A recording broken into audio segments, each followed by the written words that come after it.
मेरे प्यारे मित्रों, आदरणीय साथियों, आज हम लोग चुनावी सभा में यहाँ उपस्थित हैं। यहाँ पर उपस्थित सबसे वरिष्ठ साथी हमारे बीच में श्री साबिर सिद्दीकी साहब, जो मंडल के प्रभारी हैं, उनका मैं आपकी तरफ से, अपनी तरफ से उनका स्वागत अभिनंदन वंदन करता हूँ। और मेरे साथ में चल करके आए बहुत ही सम्मानित, पूर्व में शैडो बाम सेव के जिला संयोजक रहे, कलेक्ट्रेट से सेवानिवृत्त माननीय अशोक कुमार साहब का हमारे बीच में उपस्थित बहुत ही वरिष्ठ साथी श्री ओंकार नाथ फौजी साहब का हमारे बीच में उपस्थित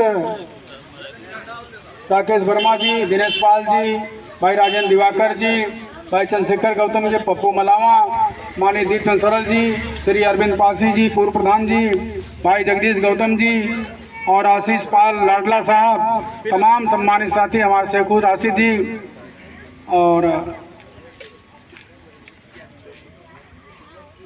अब्दुल कादिर जिलानी साहब और भाई आपका नाम मैं भूल रहा हूँ, सऊद भाई, बहुत सम्मानित सऊद भाई, जो हमारे भाई जमींदार घराने से हैं, हमारे बगल के। आप सभी सम्मानित साथियों का मैं हृदय से आभार प्रकट करता हूं, आपका स्वागत अभिनंदन वंदन करता हूं। मित्रों, बात बड़ी लंबी चौड़ी है, लेकिन मुझे कुछ संक्षेप में कहना पड़ेगा। देश आज़ाद हुआ 26 जनवरी 1950 को भारतीय संविधान लागू हुआ। 1952 से चुनाव हो रहा है। आज़ादी के पहले माइनॉरिटी का जो सरकारी नौकरियों में प्रतिशत था, जो मैंने पढ़ा है, वो 3.5% से ज़्यादा रहा। सरकारी नौकरी में इससे ज़्यादा था। लेकिन कांग्रेस की हुकूमत में इतने दिनों तक शासन करने के बाद आज अगर आंकड़ा निकाला जाए तो मुझे नहीं लगता कि 1% भी सरकारी नौकरी बची होगी। और जो बड़ी बड़ी कंपनियां हुआ करती थी, हिंदू मुस्लिम दंगे करा करके उन कंपनियों को बंद कराने का काम, मुझे नहीं लगता कि कांग्रेस पार्टी किसी मामले में कम नहीं इस मामले में। और कांग्रेस पार्टी आरक्षण के मामले में पिछड़ों के लिए काका कालेलकर आयोग की रिपोर्ट नहीं लागू करी, मंडल कमीशन की रिपोर्ट नहीं लागू करी। तो मुझे नहीं लगता कि कांग्रेस पार्टी भी भारतीय संविधान को अक्षरशः लागू करना चाहती, उनकी भी मंशा ठीक नहीं है। बाबरी मस्जिद का प्रकरण देख रहे, जिसमें कांग्रेस पार्टी कम दोषी नहीं है। इसलिए मित्रों, बाकी ये जो हेडगेवार और गोलवलकर की पार्टी है, जो इनके थाट हैं, हेडगेवार और गोलवलकर के लोग जो हैं, इनकी मंशा तो बिल्कुल हमारे विपरीत है, बिल्कुल हमारे खिलाफ। चूँकि इनके थाट, जो उनके विचार हैं, उनके विचार हैं कि जिस देश की जनता धनवान होगी वहाँ शासन करना मुश्किल होगा और बहुत दिनों तक शासन नहीं किया जा सकता। इसलिए इनका सबसे बड़ा ये विचार है कि जिस देश में बहुत दिनों तक शासन करना हो, उस देश की जनता को पहले गरीब बनाना।